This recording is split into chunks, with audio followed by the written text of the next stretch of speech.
Welcome to another X Space hosted by Democrats for an informed approach to gender. I'm Lisa Simeone. DIAG is a 501c3 nonprofit organization of lifelong Democratic voters. We are working to shed light on the harms caused by gender ideology. We want to shift the narrative among fellow liberals to stop the erosion of women's rights and the medical scandal of so called gender affirming care. To learn more about Democrats for an informed approach to gender, please visit our website at di-ag.org. While you're there, check out our merchandise store. And if you'd like to help expand the work we're doing, please hit the donate button. Our topic today, politics. Polls show growing numbers of voters, including most Democrats, don't want boys competing against girls in sports. They don't want men housed in women's shelters and prisons either. Majorities also oppose doctors disrupting the healthy endocrine systems of children and removing their body parts. Democratic Party leaders, though, are doubling down in the face of Donald Trump's executive orders. The president has recognized the two biological sexes for purposes of law and policy. He's banned federal funding for medical interventions to change the sex presentation of gender confused minors. He has restored Title IX protections for women and girls. In Maine, the Democratic governor, Janet Mills, is touting her resistance to Trump's actions. Today, we're going to discuss this disconnect between party leaders like Governor Mills and public opinion. We've invited Cynthia Dill, a civil rights attorney who served 6 years in the Maine State House from 2006 to 2012. Just a few months ago, she left the Democratic Party over its refusal to stand up for women's rights. We're going to talk about the Democratic Party's prospects in Maine and in the country. Cynthia Dill, welcome. Hi, Lisa. Thanks so much for having me. Well, glad this finally worked out.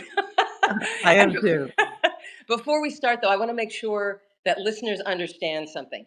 I just said that you left the Democratic Party a few months ago, but that does not mean you registered as a Republican, right?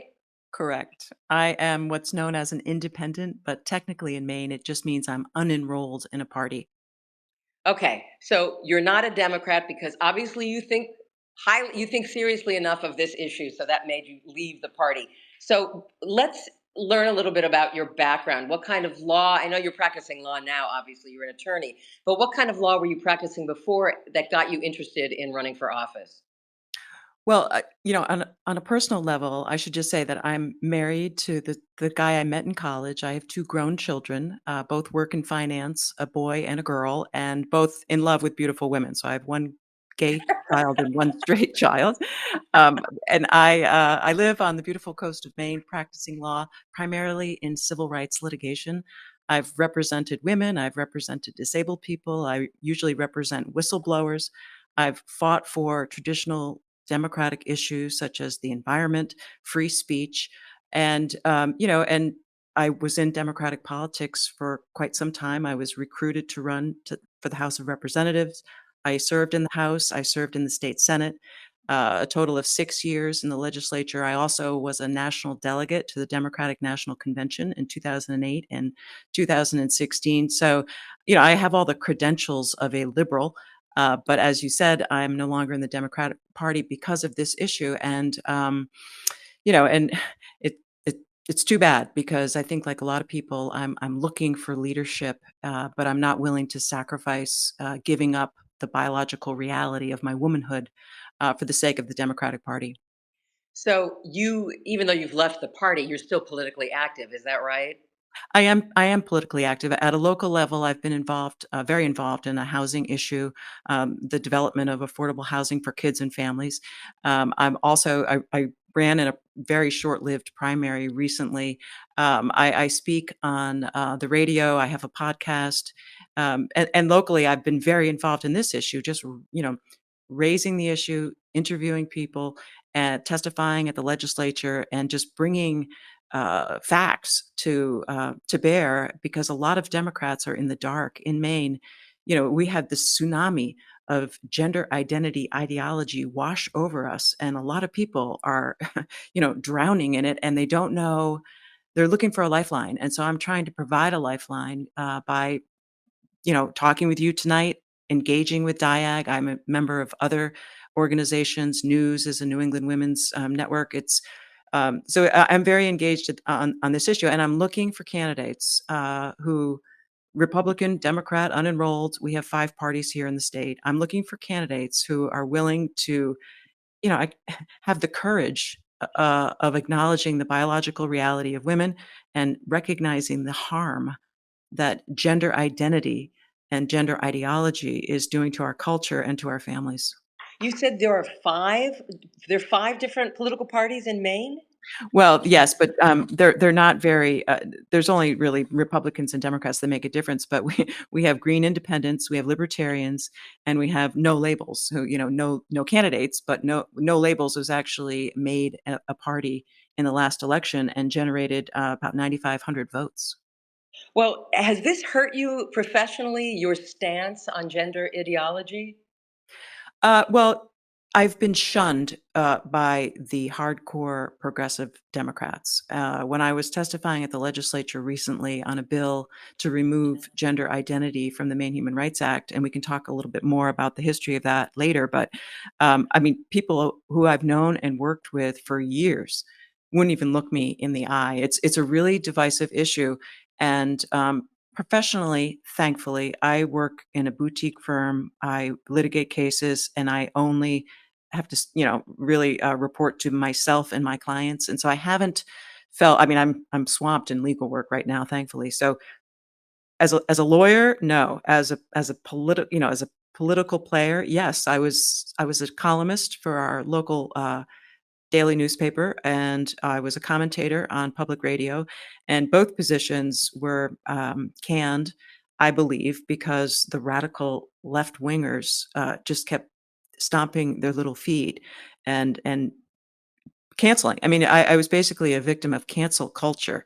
But that's changing now. I do see some light at the end of the tunnel, and I think this conversation is an example of smart, dedicated, liberal people who care about politics, back at the table, getting a seat at the table. I mean, we're seeing in the Wall Street Journal, the New York Times, Rahm Emanuel just had an interview with Megyn Kelly, and he acknowledges, women are real, men can't be women, boys shouldn't play on girls' sports teams. That's that. That was huge. That's Yeah, huge. I mean, he's a contender for the presidency as a Democrat. So I think there's a little bit of wind at my back, but it's been a long, cold winter.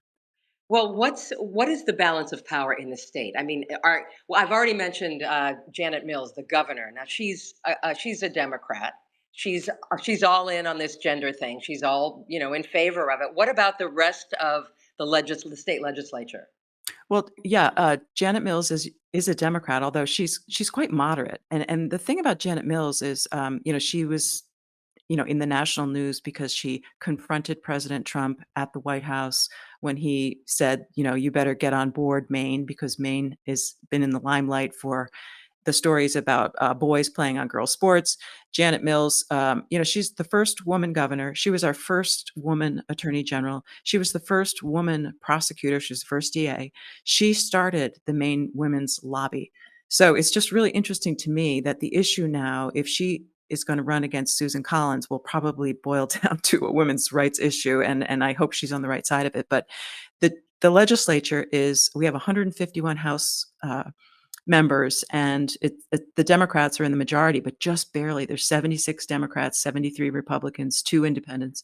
The state Senate has 35 members. The Democrats, there's 20, and there's 15 Republicans. So we have, the Democrats have a trifecta at the state house. But in addition, Maine is like one of the only states that elects its constitutional officers by members of the legislature. And so if the Democrats have a majority in the House and Senate, then they elect our Attorney General, our Secretary of State, and our state treasurer. So the Democrats have been in charge now for 8 years, and and the Republicans are chomping at the bit to take the Blaine House or at least get a majority in the House. It's unlikely they'll get the Senate, but the numbers have been really narrowing over the last few election cycles. And the other interesting thing about Maine is that it's a state of about 1.3 million people. We have about, roughly um, 850,000 voters. But we have 4 electoral votes, and it's only been 3 times that one of our electoral votes has gone to a Republican, and it's been Donald Trump every time. So, the northern part of our state is Trump territory. And so we have, Jared Golden, who represents the Maine 2nd congressional district, is a Democrat, but he's a moderate Democrat. And of course, we have Susan Collins, who's the only New England, Republican in the Senate. So we have Shelley Pingree is a Democrat. She represents the 1st congressional district. Jared Golden, as I said, is a moderate Democrat. He represents the 2nd congressional district that voted for Trump. We have Susan Collins, who's the moderate Republican, and then we have Angus King, who is an independent, but he caucuses with the Democrats. So it's a very it even though we haven't voted for a Republican president since 1988, it's it's not California. You know, Right. there's a lot of Republicans in Maine, and they're gaining ground. And this issue is Exactly. compelling. Is really is moving the ball. It's this issue is what I'm guessing is so divisive that even it's gaining Republicans more adherents and Democrats are losing. Do you think in Maine is that what's going on?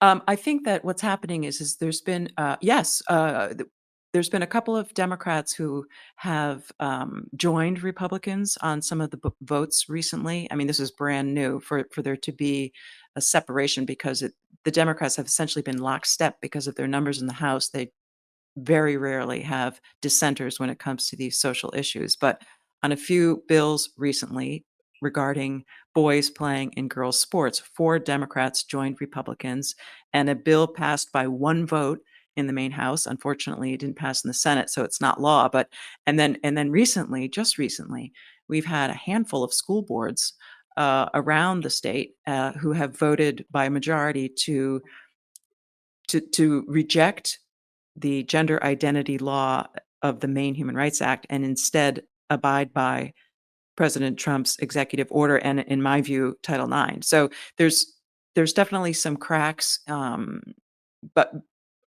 obviously the next election will really, we'll know whether or not this issue is going to play a role. But it's had a huge impact. There's been polling done. A majority of Maine people do not believe boys should play in girls' sports. Laurel Libby, who is a representative from Auburn, has been in the national spotlight. She had a case that went up to the Supreme Court. She won, and that was on this issue.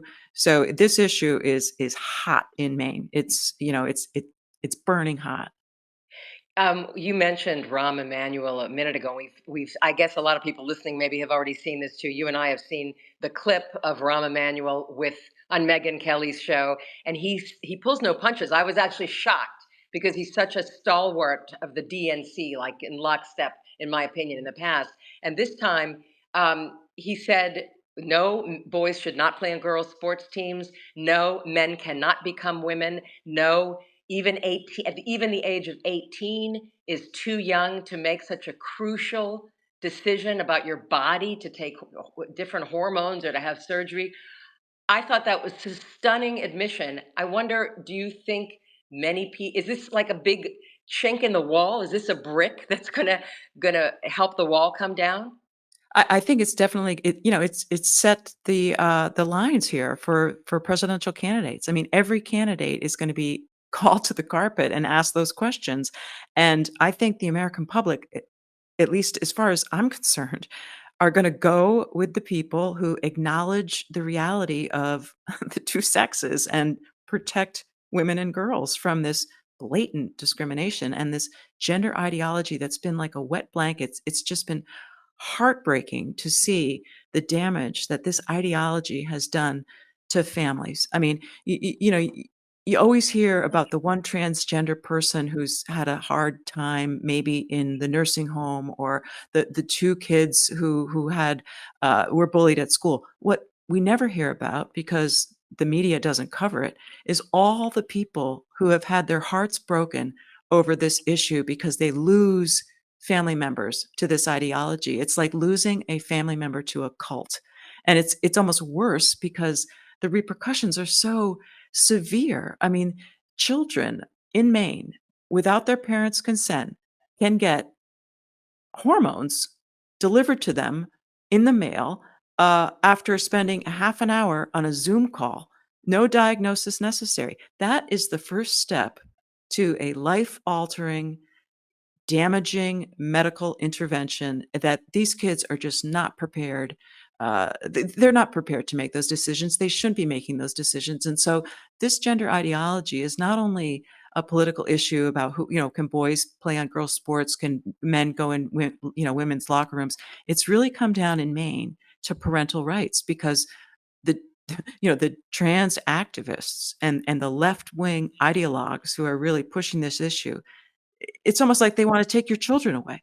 They wanna separate kids from their families in the name of just gaining political power, and I'm just so grateful to this group, DIAG, to all the listeners who are, putting their foot down and saying, "Enough is enough." This artificial grouping of the alphabet club, we don't have to accept. You can be fully on board with civil rights for lesbian, gay, bisexual people, and you can support the Obergefell decision, full-throated support of marriage equality. That's me. But you don't have to, you know, it's not necessarily along with that comes all this other nonsense about, you know, kids being born in the wrong body. That is the most, bizarre conspiracy theory of the left wing that I've ever experienced in my lifetime. People thought it was crazy that Republicans, had a conspiracy theory going about Hillary Clinton and pizza in the Washington D.C. and, you know, child predator. It was this bizarre story, and you think to yourself, how could anyone possibly believe it? But they did. Well, this is the same thing on the left. We've been caught up in this crazy conspiracy theory that somehow children can be born in the wrong body, and that the medicalization of them, the drugging of them, surgery is somehow the answer. It's been heartbreaking, and it's lit a fire under you, under me, under all the listeners on this show, under this organization that I'm grateful for, and we have to just, call out every candidate and take a pledge, Do you believe women are real? Do you believe that children are perfect the way they are? And short of that, they're not getting my vote. I have to ask then, why is Janet Mills so adamant about clinging to this insane, frankly, bonkers ideology? Is it purely about just we have to oppose Trump? Everything he says is wrong. If he gets up in the morning and says the sun rises, we have to say it's wrong. I mean, what's going on? Why can't she see the writing on the wall? Why isn't she listening to the citizens? Janet Mills might appear in the national news as being a zealot for this issue, but locally, she really isn't. Like a couple of the bills that passed through Maine passed without her signature. For example, the bill that supposedly, allegedly promotes gender parity on public corporate boards. It's a similar piece of legislation that prompted the decision in the UK. In this bill that is now law in Maine, female is defined as basically any person who identifies as a woman, regardless of biology. And she didn't sign that law. And in her comments about this sports issue, what she said most of the time is it's a good debate to have. We need to have this debate. The we've got to follow Maine law. We've got to follow federal law. Hopefully the courts can work it out. So she's made some nuanced statements that it has given her a little wiggle room. But you're right. She has signed she signed the bill that added gender identity to the Maine Human Rights Act in 2019.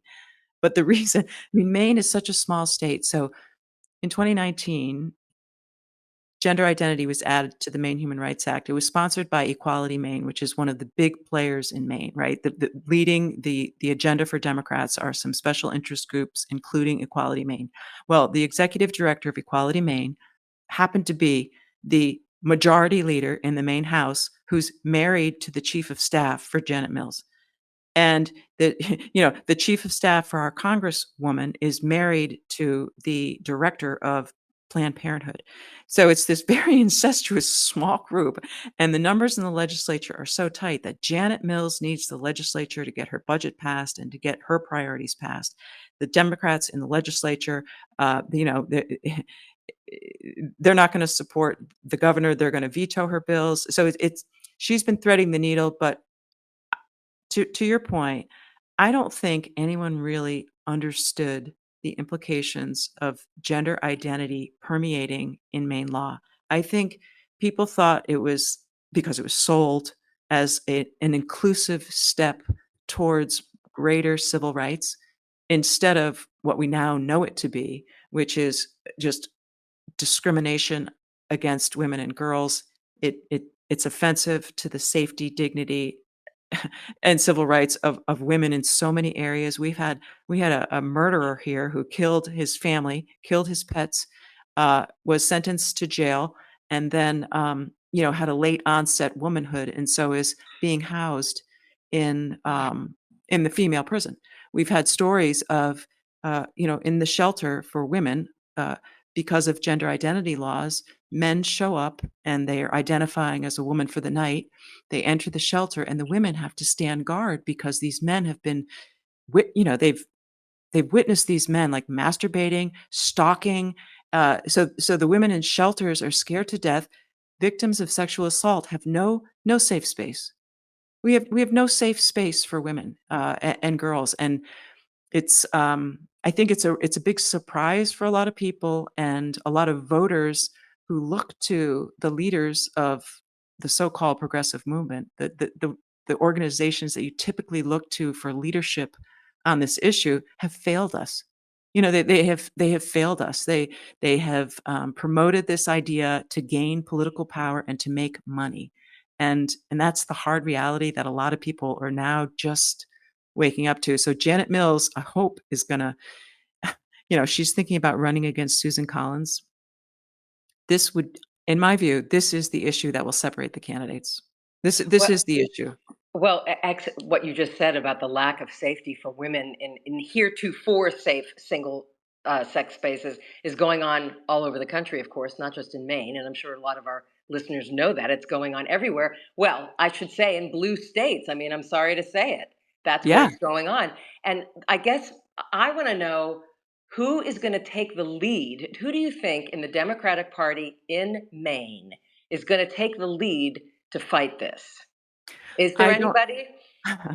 I have yet to see a candidate have the courage to stand up to the special interest groups that are running the Democratic Party in Maine. I haven't yet identified that person. I hope there's a couple of new people running for governor. Angus King's son, who I've never, I mean, he's never taken a public stand on anything, but unsurprisingly, he's like leading in the polls because, he's a he's a king. He's a white guy. He's a tech guy. He may be the one who says no, women are real, and boys shouldn't play on girls' sports, and no, men can't be women. But he hasn't yet. And so I don't know. Rahm Emanuel is the first Democrat, I think. Or there's Seth Moulton in Massachusetts. There's a Jonah Wheeler in New yeah, Hampshire. Jonah yeah. Wheeler stood up. Uh, you know, I hope somebody does, but not yet. We have Laurel Libby. We have Republicans. The Republicans are the We're going ones. to talk about Laurel Libby in just a minute. I wanted to ask you something about money because you mentioned just a few minutes ago that money is one of the things driving this ideology besides just bonkers craziness. What money is driving this? Well, as if you read some of the articles recently about Planned Parenthood, right? They are Yep. starving for cash Yep. because they, have mismanaged their money, and they also have taken the issues too far politically. I mean, they tout themselves as being healthcare clinics, but in reality, they want to be the anti-Trump. They want to be the face of the resistance, and so um, the money it's a direct line between Planned Parenthood supports gender affirming care as a legal right in Maine. All the other groups, the coalition of groups, they all scratch each other's back. They testify in favor of these bills. So gender affirming care is a right. It's covered by insurance. And so Planned Parenthood's numbers now, they hand out hormones like candy to minors, and this is how they make their money. You know, it, it's not rocket science, you know? So so my answer to these organizations is, stop we gotta stop feeding the beast. We gotta cut the head off the snake, and money comes from, Donald Sussman is liberal fundraiser. He gives hundreds of thousands of dollars to Planned Parenthood. They then go and give money through their PAC to candidates who are willing to vote vote with them, and it's no longer an organization about the empowerment of women. They barely even reference women. They don't acknowledge the reality of women any longer. It's about somehow they've you know, it's just amazing to me that suddenly the medicalization of children has become an issue that they describe as, bodily autonomy. Well, It this article which you sent, and I know you read this article in the Wall Street Journal recently that gave the stats. I'm not going to give actual numbers and percentages, but it was shocking that Planned Parenthood is spending more money on Yeah. pushing this ideology than on health care for women. So when they say that, oh my God, these clinics are going to have to close in rural areas, poor women are going to be without care. Why are you, Planned Parenthood, then spending more money on these hormone pills and on this ideology than on caring for women?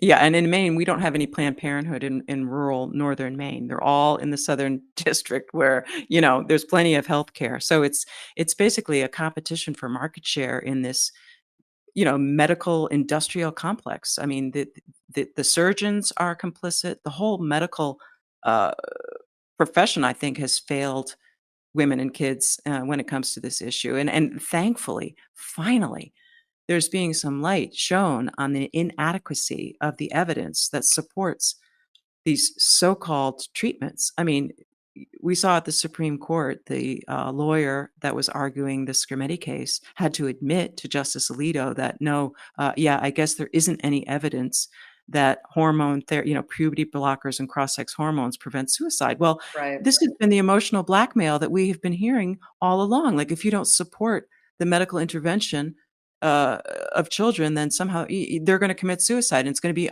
your fault. That's kind of what we've been hearing, and it's just complete nonsense. It's not backed up by any science. So it is about money.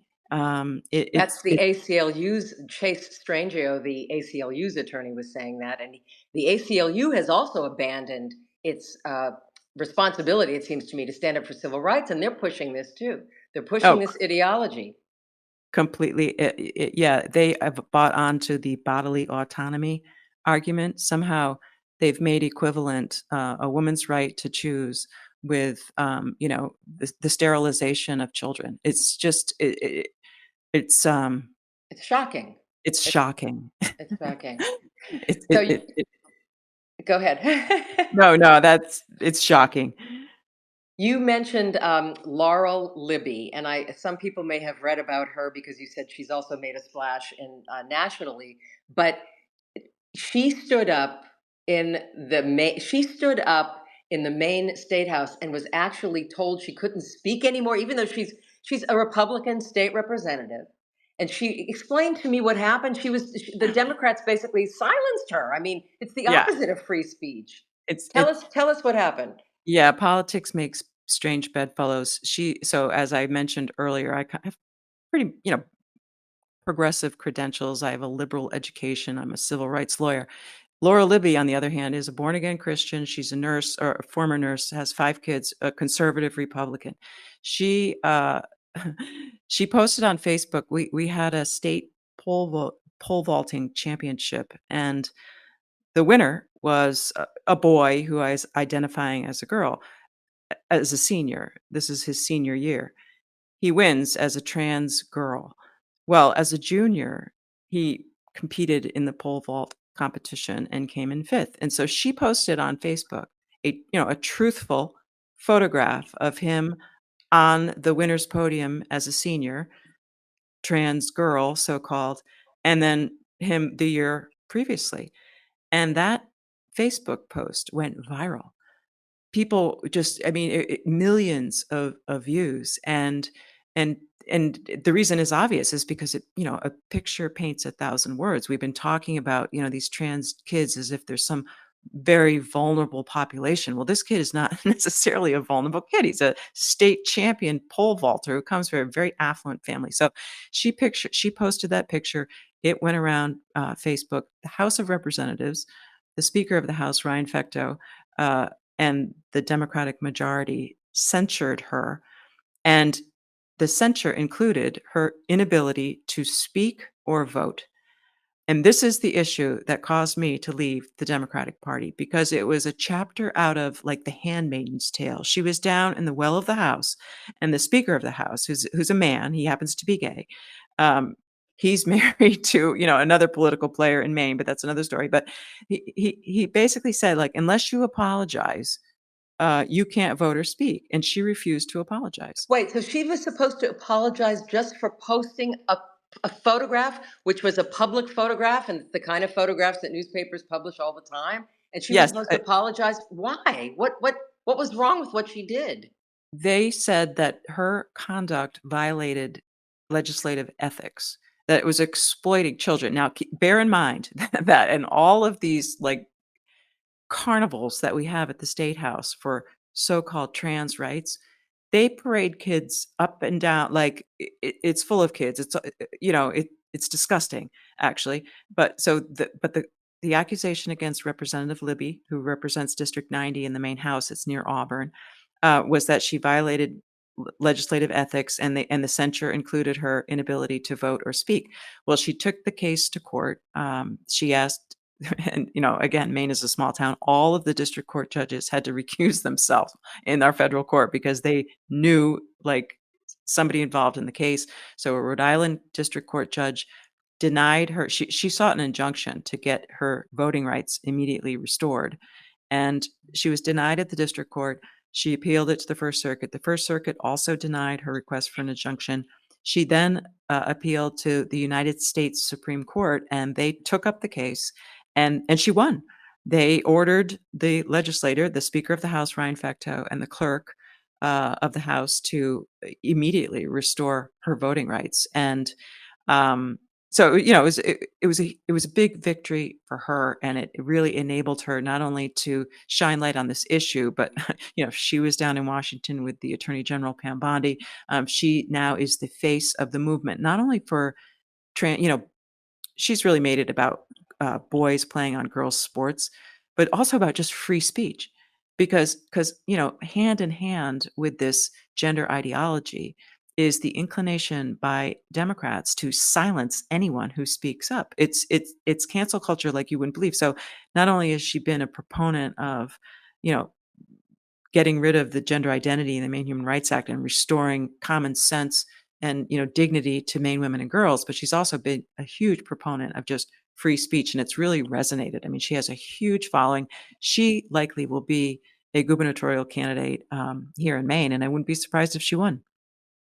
The free speech, it blows my mind that Democrats cannot see. It's kind of Stalinist. We don't like what you're saying, so we're going to shut you down, and we're just going to shut you up, and you don't have the right to speak. How is this in any shape, way, shape, or form, left wing or liberal, to suppress speech? And yet Democrats are doing this not just on this issue. I won't go off on a tangent, but we'll stick to this issue. It's outrageous. I don't see how they think that they're going to get votes this way. I think so many of them just live in a media bubble. They're just so used to having an environment, a milieu where everybody agrees with them, and they take it for granted that this is the right way to go. And to your point, not only is it cancel culture, and they bully anybody who speaks openly, for common sense and women's rights, calling you a transphobe or accusing you of being Oh yeah, hateful, hate, um, that's the big one. Hate filled and lobbying bigot. you, yeah, Yeah. lobbying, somehow because I don't think men can be women. That means I'm anti-gay, even though I fully support my daughter who's in a gay relation. Like it's just, but not only that, like my state senator is a lawyer who I have worked with for decades, and she and I've had cases against each other. I've won cases against her. I sent her an email about this issue, and she doesn't even respond. I just find that absolutely incredible. I was a former state senator. I was on the Judiciary Committee. I voted for the gay rights bill in Maine. It's not like I don't expect to Right. be treated like royalty, but you'd think like I might get a response from my state senator. We're a small town. We're a town of less than 10,000 people. We're professional colleagues. She will not engage on this issue. She And just won't she do it. and she knows your liberal bona fides. I mean, she knows your Yeah. history. She knows what you've been working on. She knows you've stood up for civil rights your whole career. She knows what your status was in the legislature. And to just ignore that and suddenly you're persona non grata because of this issue, it's staggering. I really have to ask this. I'm not saying you have to answer this or you can answer it, but I think all of us listening need to ask this question. What will it take to get the Democrats to change? Do they have to keep losing? I don't want, do they have to keep losing? Is that what it's going to, do we have to go that far? I think so because I don't see how the way it is in Maine, if you're a Democrat and you want to win a legislative seat, you have to, it's like the NRA for Republicans a few years ago, where if you stepped out of line, even though assault rifles aren't used for hunting, you can't say that because then the NRA will back a primary opponent, and that's the environment that we're in. So I do think Democrats have to lose, or they have to be very, very strong and financially independent. I mean, Rahm Emanuel might be an opening for others.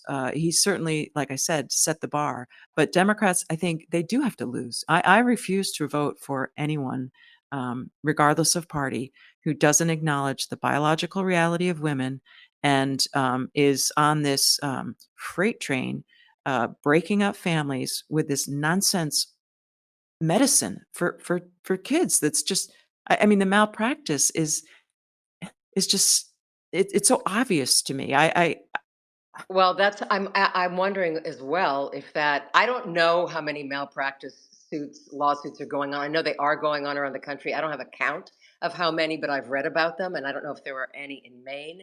But maybe it's going to be money that breaks this. Maybe it's going to be malpractice lawsuits and insurance companies saying, you know what, we're not going to pay for this nonsense anymore. Maybe that, but that takes so long. I mean, you're a lawyer, you know how long lawsuits Yeah. take. Well, and especially because, they've I mean, they were very strategic in, um, just, having this ideology. It's infected every aspect of life, and that's why as much as you dislike Donald Trump, and I didn't vote for Donald Trump, however, cutting the rot out of the Department of Education, of the unions, of, a lot of these, administrative bodies that, just change words that make a huge difference. We have laws in Maine where to protect pregnant workers, the word woman now has been crossed out and person was Right. added, and there's no history to that. We don't even know why that happened. It just happened. Yeah. So we've got to cut the rot out of this gender ideology, this sort of wokeness, the identity politics. We've got to, I think, cut off the money, and that's why the Trump administration threatening school districts to cut off federal funding is what lit the That's what's fire under these changed school things. board. Yeah, that's what's Right. changed things is, they It's want the not that money. it's not that they woke up and said, "Oh, we've been doing the wrong thing all these years." They just want the money. Exactly. This is what I'm afraid of though, because all right, so we can't stand Trump. I acknowledge that. I mean, I can't stand him. I didn't vote for him, but I agree with you, Cynthia, that I will not vote. I'm just going to withhold my vote in the coming elections. I refuse to vote for the Democrats anymore because of this. But let's say a Democrat gets into office again as president, then he or she can just do a new executive order, just write a new one and bring all this gender woo back in, right? So to me, it's a temporary, two things. Number one, I think it's a temporary relief, these executive orders by Trump, even though I think they are correct. They're temporary, but also I'm worried that they're causing the Democrats just to dig in their heels even deeper and say, we have to oppose this, we have to oppose it because it came from Trump. Well, and this is where though, and this is it's I can't believe that I'm even saying this, but this is when I thank the Lord that Mitch McConnell actually put a conservative Supreme Court on the bench because that's our safety. I mean, that's the safety. And I can't believe that that's the case, but that is the safety. I mean, the Supreme Court, yes, they sent abortion back to the states, and that was,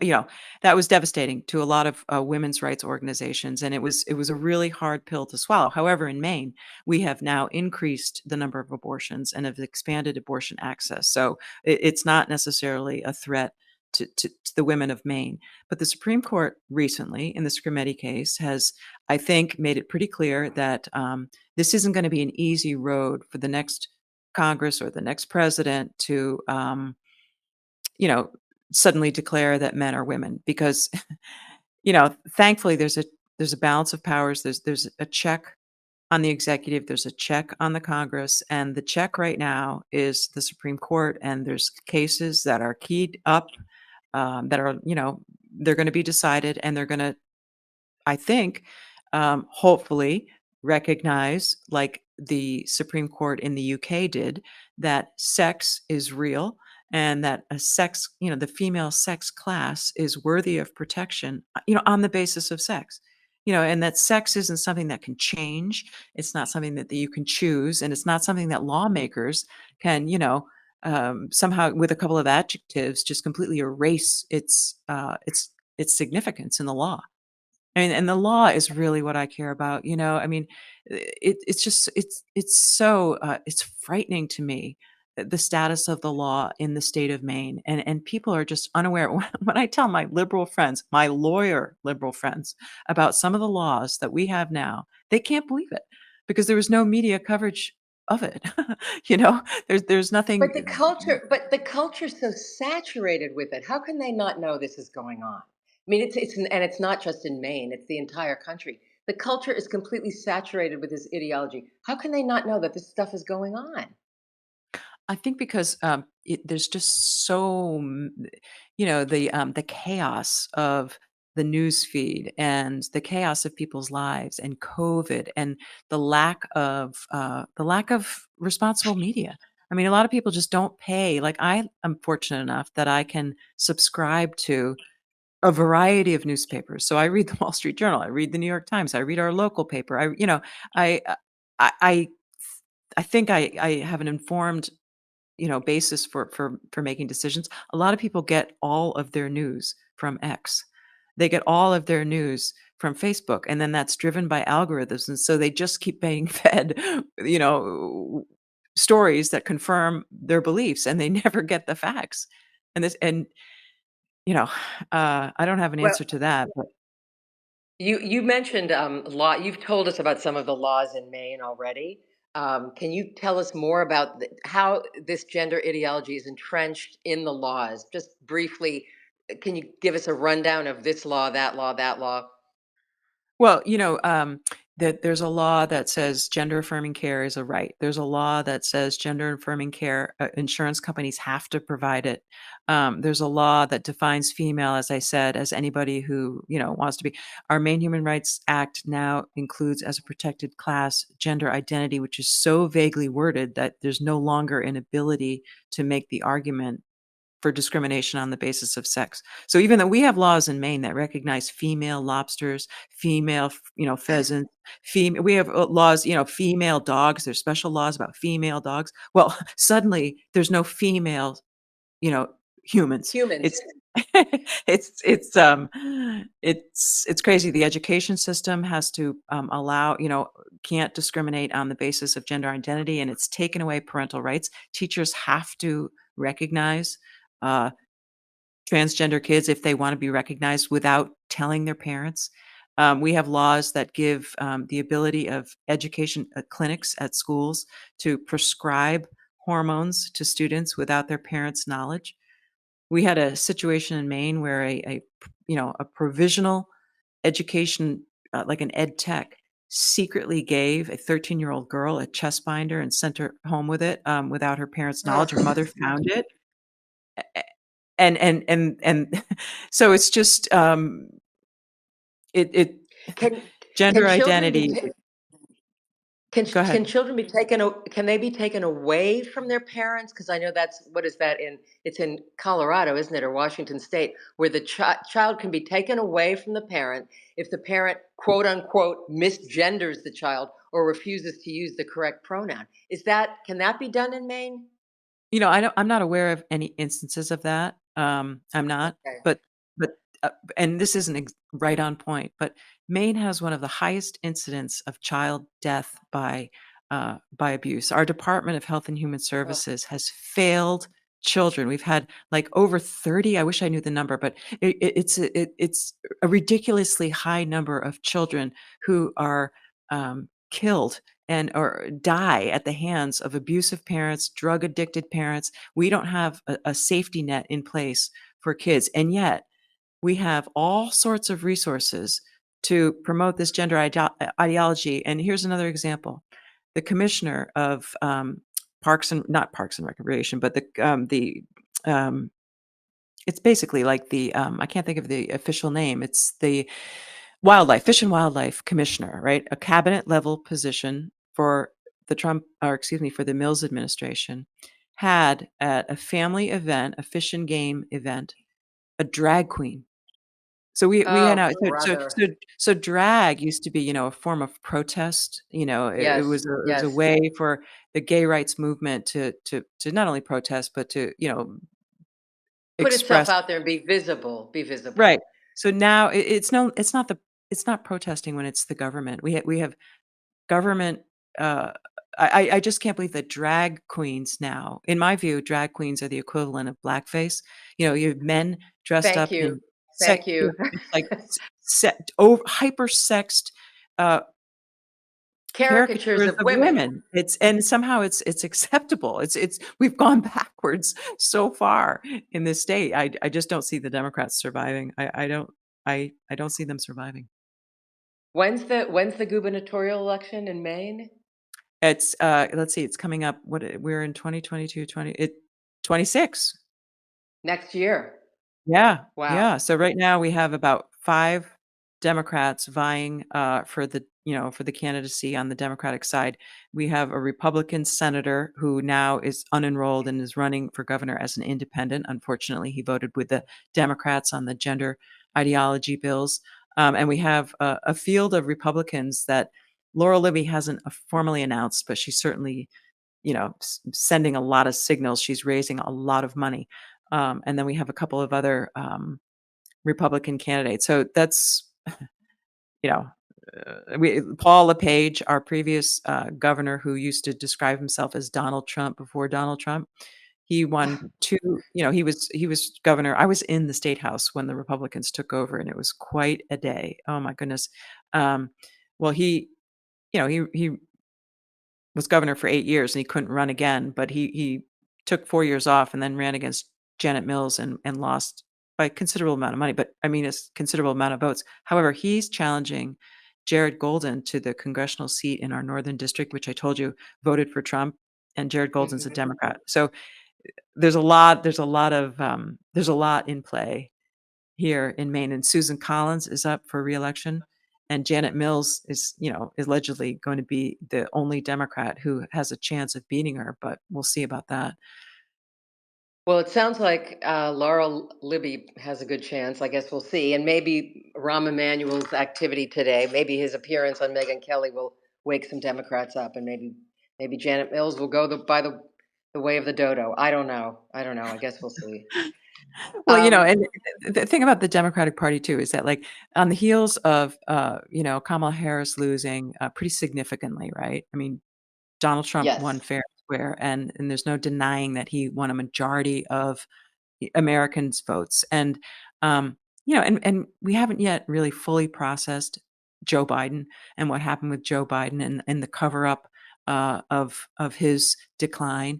Well, I think a lot of that cover up has to do with his support of this trans issue, because it was the Biden administration that changed the Title IX rules to enable yes. boys to play on girls' sports. It was the Biden administration who nominated, the undersecretary, help me Rachel with her. Levine. Yeah, Rachel yeah, who Levine. Yeah, yes, yeah. who Well, who I not her. understand. His. I'll say his, Right. but Yeah, yeah. yeah. Who I understand, at least from reporting, I haven't confirmed it, but I read, I think, um, reputable reporting that, Rachel Levine is not necessarily upstanding when it comes to the evidence that supports Oh, medical intervention. So, I mean, definitely there's a not. lot to unpack. Yeah, he suppressed evidence that Johns Hopkins produced examining these hormone treatments and surgeries, and he suppressed that. He slash she, I'm going to call him a he. He suppressed that evidence that came out in, yes, many reputable reports. He was the assistant. Anyway, I think at this point we can take some questions from listeners. The thing about this topic is, I mean, so many people who are listening, I'm guessing, already are on our side, is the way I would put it. Otherwise, or maybe they're waiting for us to make some blunder or something.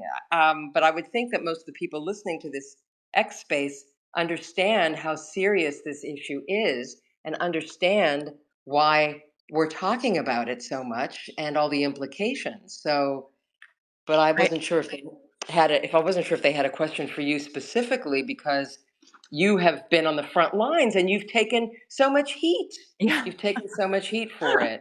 Yeah, I think DIAG is doing a great service to the people of this country because people are yearning for permission to talk about this stuff. We should have support groups for parents who have been silenced by this emotional blackmail. And so I'm happy to keep talking about it. If anyone wants to send me a message, I'm happy to answer any questions. But I just want to say thank you, Lisa, and thank We you, we DIAG. we do have before you thank everybody, we do have 2, let's see, 1 speaker, Mountain Gal's now elevated, so go ahead, Mountain Gal. Okay, can you hear me? Yes. Yes. Okay, Yes. I'm in the car. So this has been fascinating conversation. We have some family in Maine, and so I'm far away from Maine, but I'm fascinated by this. But you brought up a really interesting point, and I want to hear you talk a little more about it in Maine. With the support of DIAG and Courage Coalition and other organizations, it would be powerful to try to identify in the next year to 18 months with the 2026 election which governors we could go after on this issue. And it sounds like Maine is ripe for that. So I'd like you to talk a little more about what that might look like. And if you, beyond Maine, have any other ideas of maybe some other states we should focus on. Well, Thanks. thank you. Thank you for that question. Yeah, that's a great question. A thought that I had is I haven't quite worded it, but I would rely on the wordsmithing of some of the professionals. But some sort of pledge, a simple pledge that candidates have to take, and to force them. Will you take the pledge to stand up for women and girls, or something that just a simple acknowledgement of recognizing the biological reality of women and girls and the dangers that the medicalization of children present. That's one idea I have. I love that. Having to take a pledge because you have to put yourself out there and state in plain English the way Rahm Emanuel just did, to Right. state it in plain English. No, a man cannot become a woman. No, boys cannot play on girls' sports teams. Yeah. No, kids should not be given drugs without their parents' consent. No, breasts shouldn't be amputated to, adolescent Yes. girls who are in gender distress. I mean, s And that's too This is much, but something we boys shouldn't be sterilized prior to adulthood. absolutely.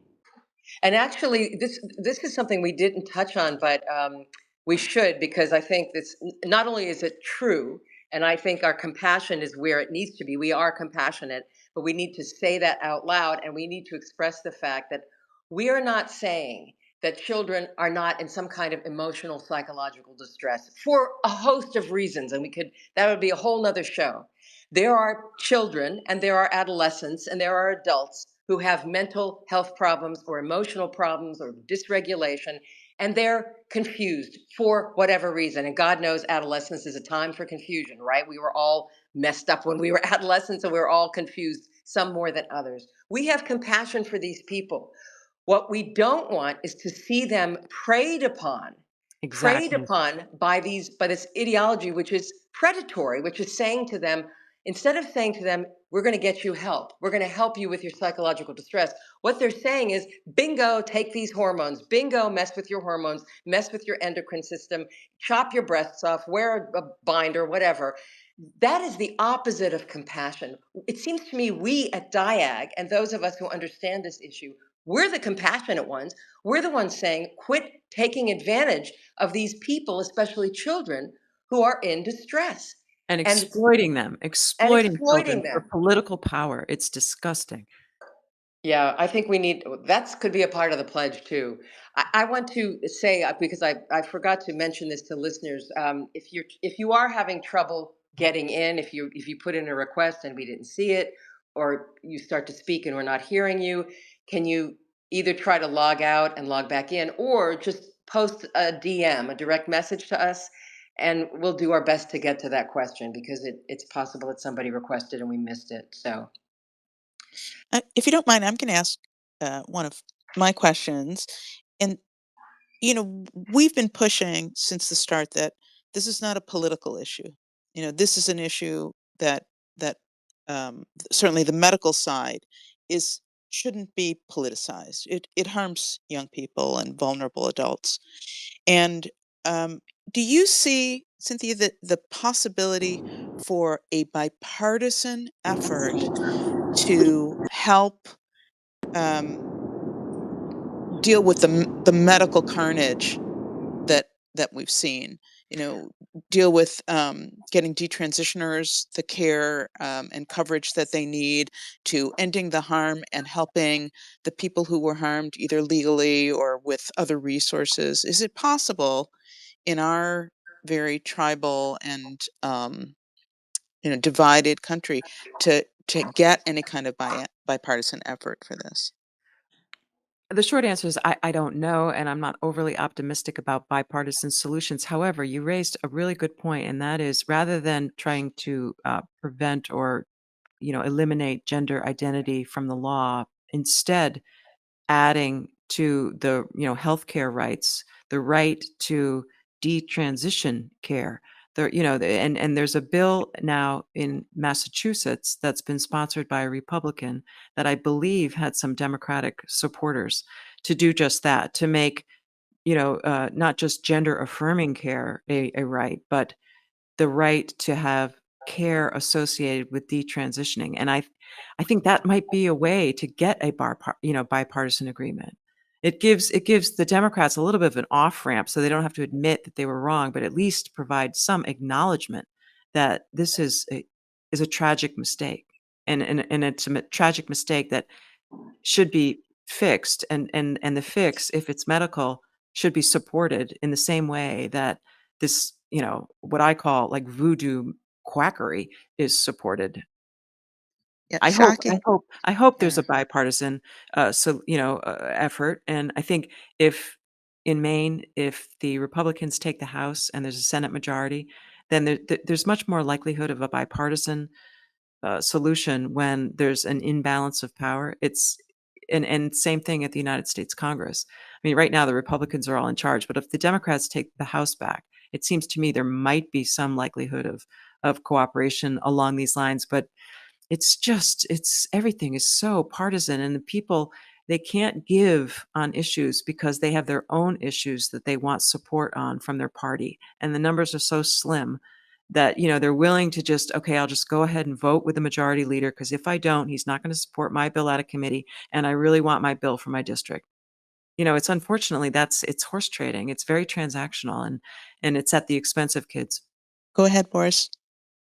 Probably address this more completely. She was involved with it for a pretty long period of time. I was involved at the tail end in Texas when we did get a law passed that mandated insurance coverage for it was broader than detransition. It was for negative consequences, complications, and side effects of gender medicine. And I'll say what I observed is it really put the other side on their heels. They didn't really know how to respond to that. You had these very progressive LGBTQ organizations almost defending like insurance companies and their right to decide who and what they should cover, trying to talk like they were free market economists, policy wonks, like the power of the free market to decide what's best. They were very off balance. None of their arguments really landed. So that's an avenue that I'm, definitely interested in other states. And aside from that, I mean, it's the right thing to do. I mean, there's they sound so hypocritical to talk about how, they care about this community and they represent this community, but here's the type of care that people shouldn't be able to access for these sort of esoteric economic, and policy reasons. So I think in blue states, that's definitely a strategy to be pursued. I agree. That's a very good point Yes, because yeah, we didn't even talk about detransitioners, but that's an excellent point because it's again compassion. It's saying these people deserve compassion, and if they want to detransition, that should be covered by health insurance because all these states are allowing health insurance to cover the alteration of bodies to begin with. So if the health insurance covers that, they should certainly be covering the detransitioning. I can't imagine.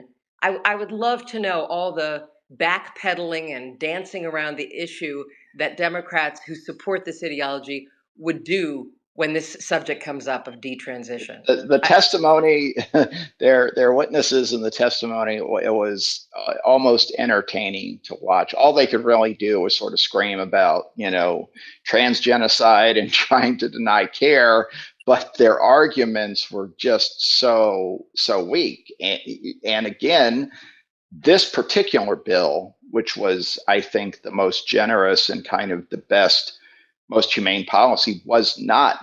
Detransition didn't appear in the bill. It was ideologically neutral. This was really about anybody who had received these treatments and had harm. It was to make sure that they could get coverage for whatever they needed. So, again, they couldn't argue that somehow it was targeting the community, quote, unquote, negatively. It was, I mean, it was really just about helping anybody who had had complications. And I have been in spaces, I have had correspondence with trans identified people who were still trans identified. They did not want to detransition, but they were saying they had they had been treated horribly by the system. They had horrible complications their doctors had refused to help them with.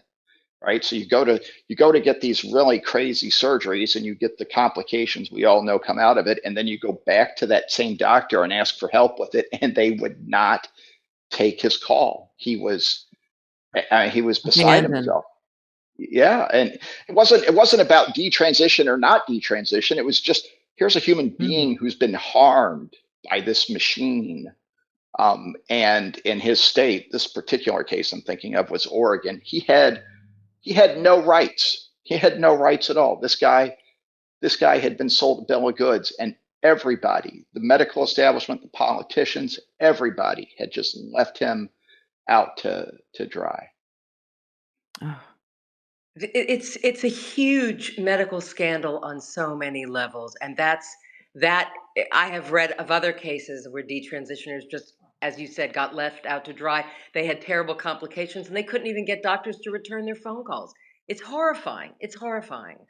one thing that, probably a lot of listeners are aware of, and I didn't listen to the whole thing, but the Federal Trade Commission had a hearing, that invited, uh, members of the public who had been through this system, sort of the you know, been through the meat cleaver and shared experiences, and that's something I think that, that politicians can do that's a little bit less, threatening to people who are worried about questioning the wisdom of, say, Planned Parenthood or Equality Maine, some of these groups that they've always believed in, shared their values.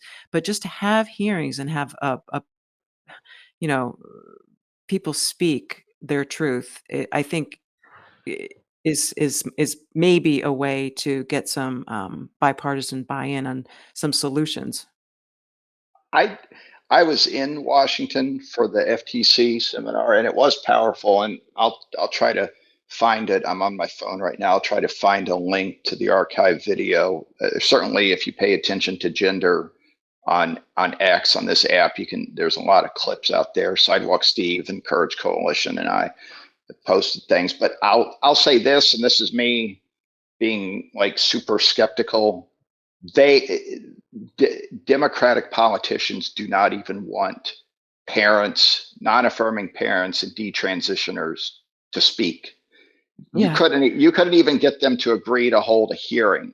In states where bills don't have a right to a hearing, we can't even get them to bring bills up, for people to discuss. Advocates have been pushing very hard in Virginia for Sage's Law. Sage's Law is a one-page bill that basically says if a child tells a teacher or someone at the school, a professional at the school, that they're in gender distress, the parent should be notified. The parent should be able to consent to social transition, and parents should not lose custody over gender ideology. It's a one-page bill, and the Democratic majority in the legislature in Virginia will not give that bill a hearing to just discuss it. So It's outrageous. it's It's I'm outrageous. it's in this particular issue, you don't want to get too skeptical because we are sort of, behind the eight ball in a lot of states. So you want to stay optimistic and hopeful. But the Democrats are still so close. There's signs of hope that in some areas, on some issues, some are willing to break ranks. But on the whole, if you look around the country, the number of Democratic politicians who have broken with their party on this is a fraction of 1%. And, so to try to think of the avenues where we can get this, even just a discussion in those states, you have to be very, I guess, creative and, but yeah, Vote just Republican. well, I mean, yeah, that's it. And believe me, And that's a hard thing to say. if anybody follows my account, I'm more than willing to say that, but I have to be realistic. Yeah, there are going to be states that stay Democratic, and we have to find ways to reach out.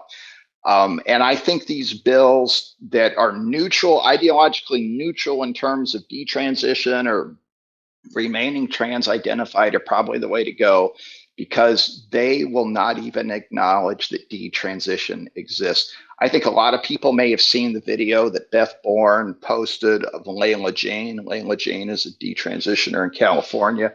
And this girl, she's so brave. She's 20 years old now, so she's a kid. And she sat across the table from Scott Wiener, like an arm's length from Scott Wiener, and told him, I had my breast cut off at the age of 13. And she said, look at me, look at me. And he couldn't. He couldn't. And that's how they treat detransitioners. They want to pretend they don't exist. I'm going to bring in a question from the person who could not, from Butch Dyke, who could not get on. This is the question. I know there were a lot of issues in the presidential election, and my sense was that the election outcome really and truly hinged on the trans issue. Is this a fair and accurate assessment? I don't know if any of us know this, but I'll let them answer. Well, the New York Times seems to think so, that it was an issue that moved the needle in some respects. I certainly feel like it did when Lisa, you and I talked about this when the ad for the Trump administration came out about, President Trump supports you, Kamala Harris supports they them. I'm Yep. not wording it exact. That was a very powerful. That was a very, very powerful ad, not just because of the trans issue, but just the whole separation between the Democratic Party and families, people who love each other and want to do right by their families. It just, I don't know. What do you think, Yes, it Lisa? was. It was powerful. Kamala is for they, them. Trump is for you. And the thing is, you couldn't deny it. I mean, because Yeah, she exactly.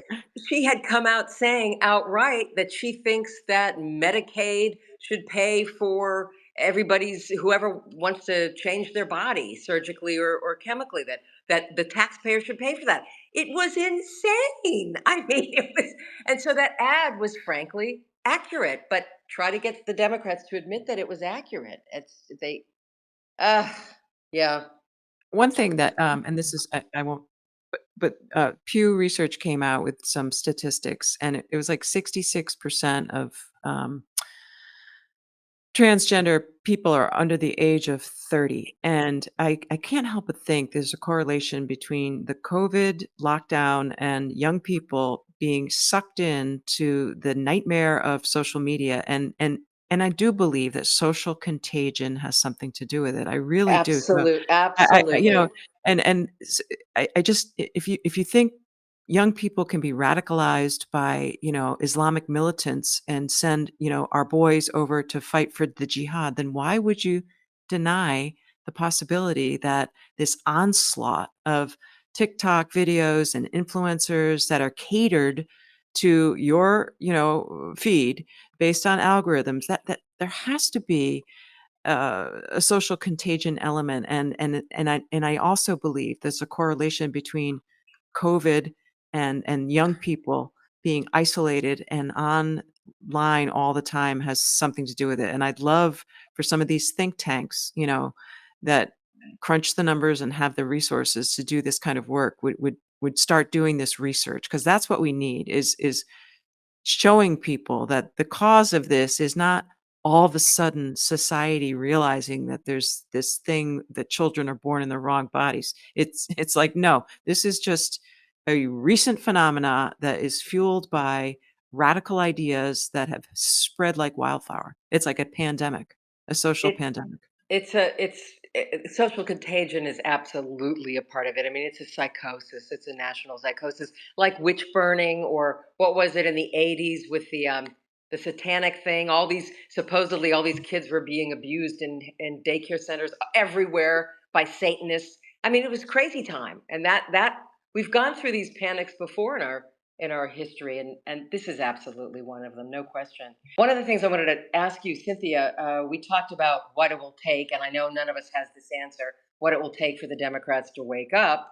The thing is, Trump is doing so much horrible stuff to the country. He's cut Medicaid, so there's so many people who are going to suffer. He's kidnapping people on the streets and sending them off to the gulag. That's my term. He's doing horrible things otherwise. So I'm wondering if the Democrats are just going to shrug their shoulders and say we have to close ranks against him no matter what. In my opinion, it's gonna all come down to the economy. That these social Yeah. issues will be the peripheral issues that probably will, make or break, the election outcome in a lot of races. But for Trump, I think it's gonna come down to the economy. And, Yeah. you know, we'll kinda see whether his tariff strategy is gonna work. But, immigration, for the most part, he campaigned on cracking down on illegal immigration. The borders have essentially stopped the influx of migrants, but he's obviously taken it too far. And I don't know if there's going to be backlash, or if some of his supporters are just happy that someone is actually doing what they said they were going to do. And, when it comes to this issue, he campaigned on protecting women and girls, and he's done it. I mean, he has. And, The so irony is mind-blowing, is it yeah, not? Uh, That yeah, it is. this misogynist, Trump, the misogynist extraordinaire, has actually done something to protect women and girls. It's mind-blowing. appreciate joining you. And I thank all the listeners for tuning in. Thank you, Cynthia Dill. It was a pleasure. Thank you so much for joining us. And for our listeners, if you haven't already done so, please join DIAG by clicking the join button at di-ag.org. Our power to reach our lawmakers is through our numbers. It's important to show that we are a silent majority who believe in classic liberal principles, following the science, including the reality of sex, ethical, evidence-based medicine for all, the power of civil discourse and open dialogue, advocating for the rights of women and girls to sex-based spaces, honors, and opportunities, LGB rights, and the necessity of a compassionate, reality-based society where truth matters. Thank you all for joining us, and have a good rest of your evening. Good night.